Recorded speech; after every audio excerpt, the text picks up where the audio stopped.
Hi friends, welcome back to Rahi videos. இன்றைக்கி நம்ம நெத்திலி மீன் குழம்பு எப்படி செய்கிறதுன்னு பார்க்கலாம் வாங்க. அதுக்கு நான் நெத்திலி அதில் நடுவில் இருக்க முள்ளெல்லாம் எடுத்து நான் தனியாக ஆஞ்சு க்ளீன் பண்ணி வச்சுருக்கேன். இது ஏற்கனவே நான் க்ளீன் பண்ணி பிஃபோராகவே ப்ரிப்பேர் பண்ணி வச்சுட்டேன். இது நெத்திலி பாருங்கள், நடுவில் ஒன்றுமே முள் இல்லாமல் இந்த மாதிரி தனியாக இருந்தால் மட்டும்தான் எங்கள் வீட்டில் மீன் குழம்பாக செய்யும் போது சாப்பிடுவாங்க. அதனால் நான் தனியாக இந்த மாதிரி க்ளீன் பண்ணி வச்சுருக்கேன். உங்களுக்கு வேண்டாம், அந்த முள்ளோட முழு நெத்திலியாக இருக்கும் போது தான் நல்லாயிருக்கும்னு நினச்சிங்கன்னா நீங்கள் அந்த மாதிரி தாராளமாக செய்யலாம். அது ரொம்ப சூப்பராக டேஸ்ட்டாக இருக்கும். இங்கே பாருங்கள், அதுக்கப்புறமா நான் புளி ஊற போட்டு வச்சுருக்கேன். இந்த டிஷ்ஷுக்கு தேவையான புளி, அதுக்கப்புறம் வெங்காயம், தக்காளி, பச்சை மிளகா, இஞ்சி பூண்டு பேஸ்ட்டு, சீரகம், வெந்தயம், இது மட்டும்தான் இதுக்கு தேவையான பொருள். இதுக்கு 4 மீடியம் சைஸ் வெங்காயத்தை நான் கட் பண்ணி வச்சுருக்கேன். இது கட் பண்ணி வச்சுருக்கேன். அதுக்கப்புறமா இஞ்சி பூண்டு பேஸ்ட் அரைச்சி வச்சாச்சு. அதுக்கப்புறம் புளி ஊற போட்டாச்சு. 4 தக்காளி எடுத்து வச்சுருக்கேன். அவ்வளோதான். இப்போ நம்ம எண்ணெயை காய வச்சுட்டு கடுகு, சீரகம், வெந்தயம், இது 3மே கொஞ்சம் நல்லா பொரிஞ்சு வந்த பிறகு நம்ம வெங்காயத்தை போட்டு வதக்கிக்கலாம். இந்த டிஷ்ஷுக்கு தேவையான வெங்காயம் 4 மீடியம் சைஸ் வெங்காயம். இது நான் கொஞ்சமாக செய்கிறேன், அதனால் 4 மீடியம் சைஸ் வெங்காயம் எடுத்துருக்கேன். அதுக்கு 4 சின்ன ஒரு பெரிய சைஸ் தக்காளியும் 2-3 சின்ன சைஸ் தக்காளி மட்டும் எடுத்துக்கிறேன். இல்லை 3 தக்காளி எடுத்தாலும் போதும் இதுக்கு.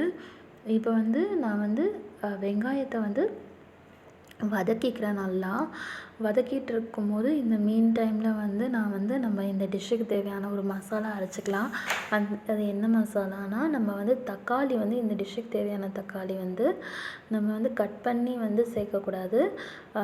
நம்ம மிக்சியில் அரைச்சி சேர்த்துக்கலாம். இப்போ நான் 3 சின்ன தக்காளி, ஒரே ஒரு பெரிய தக்காளி சேர்த்துக்கிட்டேன். இது கழுவி கட் பண்ணி எடுத்துகிட்டு வந்துட்டேன். இது கூட கொத்தமல்லி கொஞ்சம் ஒரு கைப்பிடி அளவுக்கு கொத்தமல்லி நம்ம எடுத்து மிக்சியில் போட்டுக்கலாம். அதுக்கப்புறமா வெங்காயம் வதக்கிட்டு இருக்கு இல்லையா, அந்த வெங்காயத்தில் கொஞ்சமாக ஒரு மீடியம் சைஸ் வெங்காயம் அளவுக்கு நம்ம எடுத்து இதில் ஆட் பண்ணிக்கணும். நம்ம வெங்காயத்தை தனியாக வதக்கி கூட ஒரு வெங்காயத்தை வதக்கி கூட தனியாக வதக்கி இந்த அரைக்கும் போது ஆட் பண்ணிக்கலாம். அந்த மாதிரி தேவையில்லை. நம்ம வெங்காயத்தை வதக்க தான் போகிறோம். அது ஒன்றாவே நம்ம வதக்கிட்டு கொஞ்சமாக எடுத்து வெங்காயத்தை மிக்சியில் போட்டு ஆட் பண்ணி நம்ம அரைச்சிக்கலாம். எல்லாமே ஒன்று தான். நான் மிக்சியில் வெங்காயத்தை வதக்கிட்டு இருக்கும் போது கொஞ்சமாக வெங்காயம் எடுத்து மிக்சியில் போட்டு அரைச்சிக்கிறேன். வதக்கின வெங்காயம், அப்புறம் கொத்தமல்லி, அப்புறம் தக்காளி, இது 3மே போட்டு அரைச்சி கிரைண்ட் பண்ணி கொண்டு வந்தாச்சு. அதுக்கப்புறமா இஞ்சி பூண்டு பேஸ்ட்டு கொஞ்சமாக ஆட் பண்ணிவிட்டு வெங்காயம் நல்லா வதங்கின பிறகு நம்ம இஞ்சி பூண்டு பேஸ்ட்டை ஆட் பண்ணோடனே நம்ம அடுப்பை சிம்மில் வச்சிடணும்.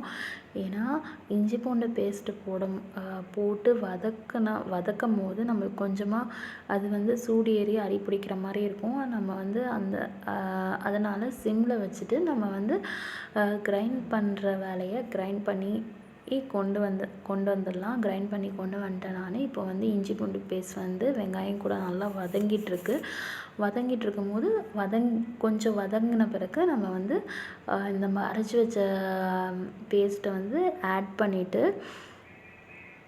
ஒரு கிளாஸ் தண்ணி அதில் நான் ஊற்றிக்கிட்டேன். 1 கிளாஸ் தண்ணி ஆட் பண்ண பிறகு புளி தண்ணி இருக்கு இல்லையா, அது ஒரு 2 கிளாஸ் வந்துச்சு. அதையுமே நான் ஆட் பண்ணிட்டேன். இப்போ மிளகாத்தூள், இது குழம்பு மிளகாத்தூள், வீட்டில் அரைச்சது குழம்பு மிளகாத்தூள். இது வந்து நான் வந்து ஒரு 3 டீஸ்பூன் கிட்ட ஆட் பண்ணிக்கிறேன். அப்படி வீட்டில் அரைச்ச குழம்பு மிளகாத்தூள் உங்கள்கிட்ட இல்லை, எந்த விதமான குழம்பு மிளகாத்தூளுமே இல்லைன்னா மிளகாத்தூள், தனியாத்தூள், மஞ்சத்தூள் ஒரு 2 டீஸ்பூன் 3 டீஸ்பூன் மிளகாத்தூள், ஒரு 2 டீஸ்பூன் மிளகாத்தூள். காரம் அதிகமாக சாப்பிட்றீங்கன்னா ஒரு 3 டீஸ்பூன் மிளகாத்தூள் போடலாம். மஞ்சத்தூள் 1.5 டீஸ்பூன், தனியாத்தூள் ஆட் பண்ணி, மஞ்சத்தூள் வந்து 1/2 டீஸ்பூன் தான் ஆட் பண்ணிவிட்டு நம்ம வந்து செய்யலாம் இது தாராளமாக. இப்போ வந்து நான் வீட்டில் அரைச்ச குழம்பு மிளகாத்தூள் நான் யூஸ் பண்ணிக்கிறேன். இது கலருக்காக நான் எந்த ஒரு வேறு எதுவுமே நான் ஆட் பண்ணல. குழம்பு மிளகாத்தூளும் கொஞ்சோண்டு மஞ்சத்தூள் மட்டும்தான் நான் ஆட் பண்ணியிருக்கேன். புளி கரைசல் ஊற்றிட்ட பிறகு இப்போ நல்லா கொஞ்சம் அதை கலரை விட்ட பிறகு இன்னும் ஒரு 1/2 கிளாஸ் நான் தண்ணி சேர்த்துக்கிறேன். சேர்த்த பிறகு கொஞ்சம் நல்லா கலரை விட்ட பிறகு நான் வந்து அந்த குழம்பு கொதிக்கும் இல்லையா, அது எண்ணெய் பிரிஞ்சு வருது பாருங்கள். இந்த குழம்பு கொதித்தோடனே சிம்மில் வச்சுருங்க. அது எண்ணெய் பிரிஞ்சு வரும்.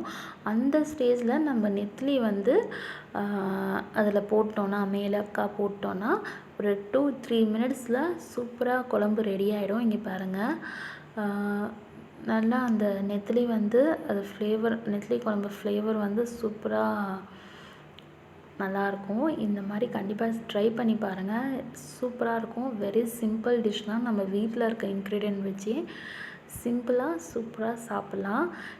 இந்த நெத்திலி குழம்பு வந்து தோசை இட்லி கூட செம்மையாக இருக்கும். நம்ம சாப்பாடு கூடயும் அழகாக சூப்பராக வச்சு சர்வ் பண்ணலாம். தேங்க்யூ ஃப்ரெண்ட்ஸ், பாய்.